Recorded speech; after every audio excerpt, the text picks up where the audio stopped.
As an auto accident attorney, here are the things I want to teach my teens as I teach them to drive. The first, most important point is always pay attention.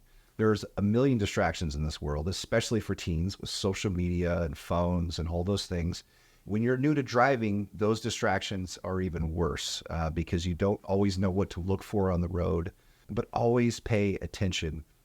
Make your number one focus on the road. And that's by far the most important thing. The second thing is always assume other drivers are not going to drive well. There are a lot of drunk drivers out there. There's a lot of people not paying attention. There's a lot of people that are distracted. You have to learn how to drive defensively. Watch out for other people. They may not see a stop sign. They may go through a red light. They might be in a huge hurry. They may be crazy and just decide to drive through an intersection.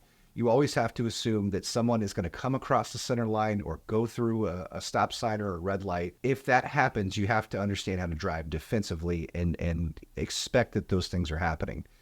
If you drive defensively, you'll be able to anticipate things earlier than if you're just reactive and assuming that everybody is doing what they should do on the road. Something else that I try to remind myself is that with teenagers, just like when I was a teenager, we have to go into it to instruct them with grace and understanding. It's their first time ever driving. They're nervous, especially when you're watching them and you're right there with them and you're holding onto the dashboard and you tell them to stop. It's really important to understand where they're coming from so they can develop confidence as they learn to drive.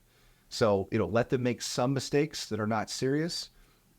Give them instruction when you should, but also, forgive them when they make some very basic mistakes because they need to develop confidence so they can learn how to drive and continue to drive safely. And finally, you've been their example for years on how to drive. So if there are things that you haven't done right over the years, and they're all things that we do that are not perfect, acknowledge that and work on those things. Remember, you're the best example for them.